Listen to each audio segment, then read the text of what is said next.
जननायक कर्पूरी ठाकुर के जयंती समारोह में अध्यक्षता कर रहे हम लोग के गार्जियन स्वरूप रामबरन बाबू जी, इस कार्यक्रम में मंचासीन हम लोगों के पूर्व विधायक और हमारे गार्जियन स्वरूप, जिनको देख देख कर हम लोगों ने थोड़ी बहुत राजनीति सीखी, माननीय रामाशीष बाबू जी,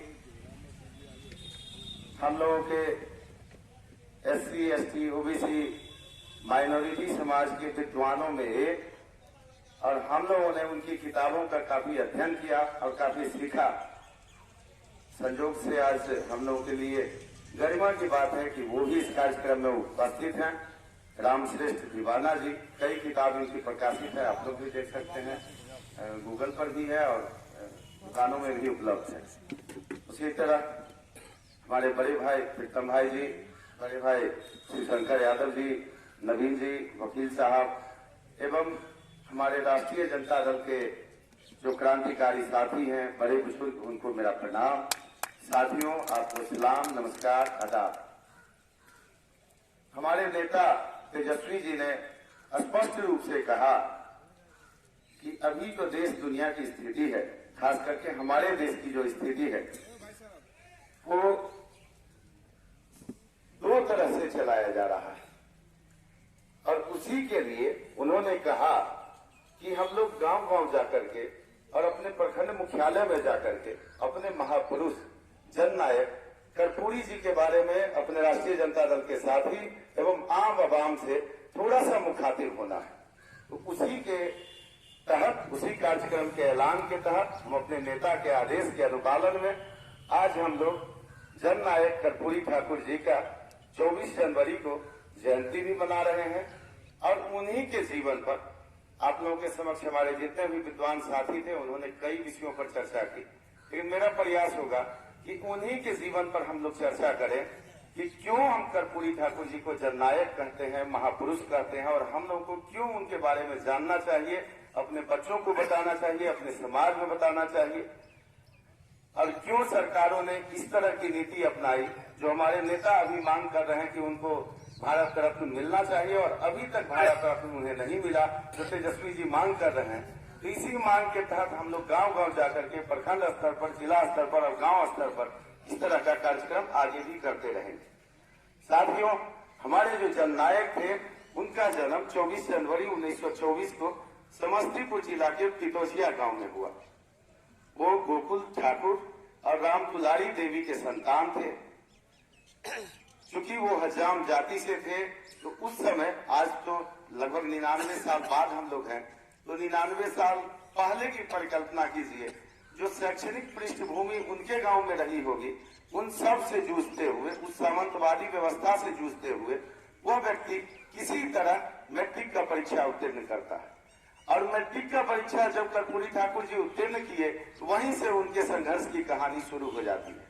जब वो मैट्रिक का परीक्षा उत्तीर्ण कर आए, उन्होंने अपने पिताजी को सुनाया कि हम मैट्रिक पास कर गए।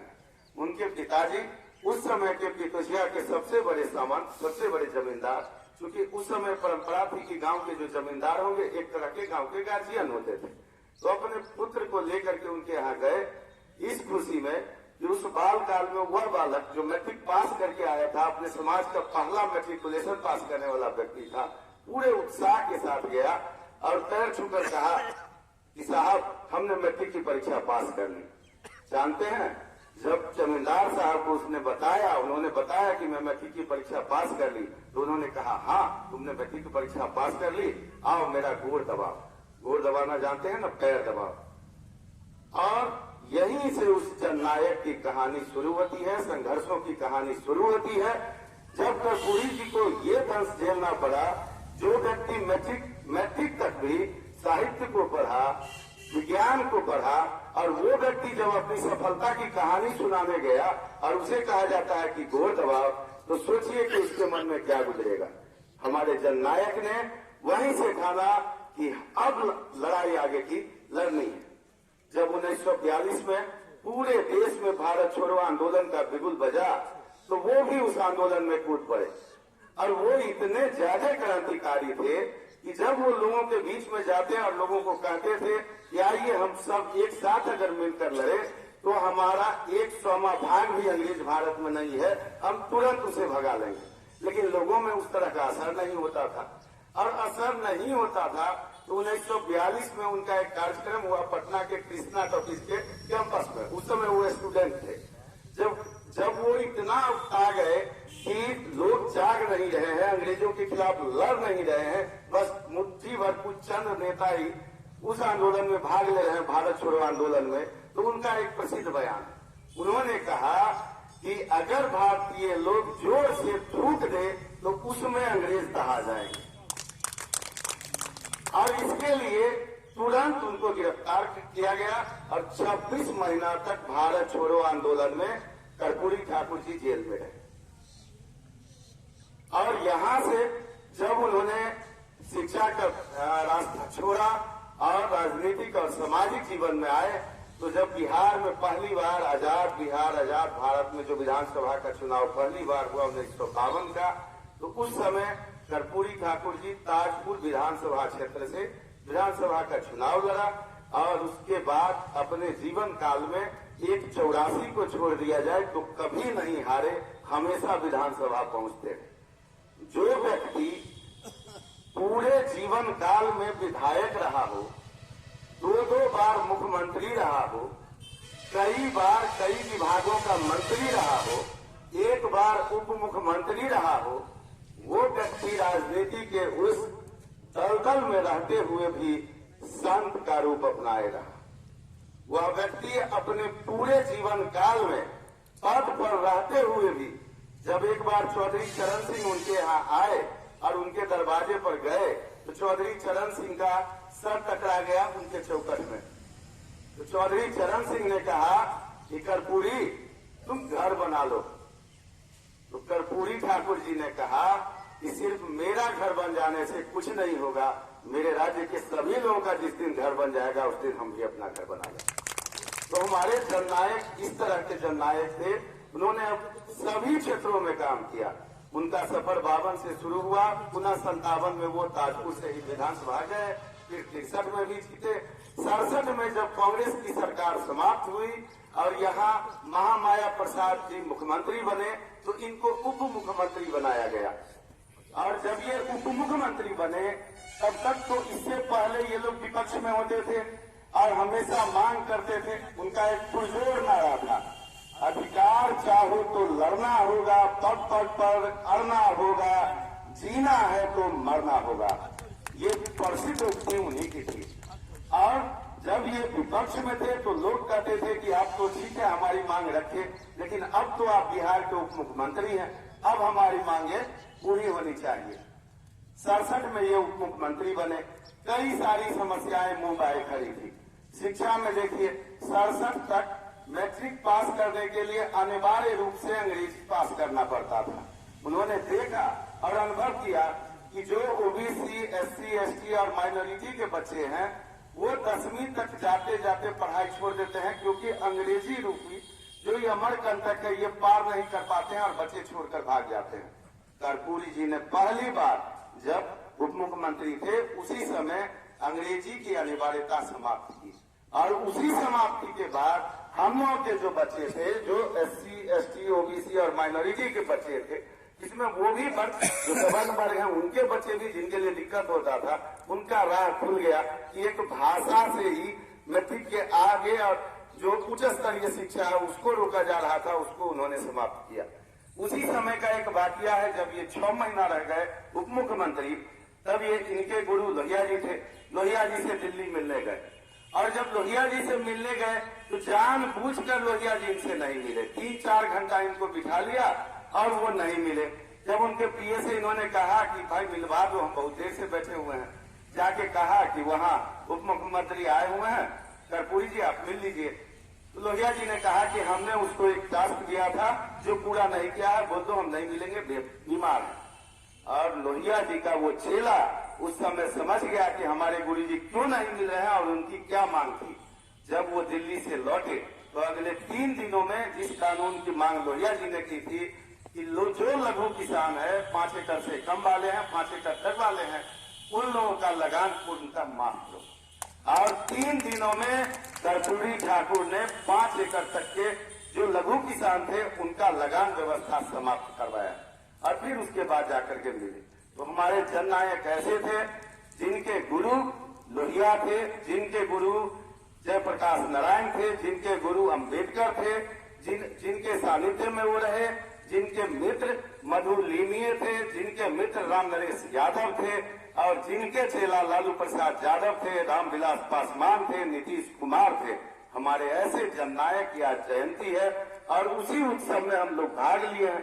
तो आइए साथियों, हम इसी उत्सव के साथ अपने जननायक की जयंती को मनाएं, अपने बच्चों को भी, अपने समाज को भी बताएं कि हमारे भी जननायक कैसे कैसे लोग हुए। फिर उनका सफर बढ़ता है 67 से आगे। पहली बार उन्हें 70-71 में बिहार का मुख्यमंत्री बनने का मौका मिला। जब वो बिहार के मुख्यमंत्री बने तो उन्हीं के समय में, उससे पूर्व जो भी कांग्रेस के मुख्यमंत्री हुआ करते थे तो एक षड्यंत्र चलता था।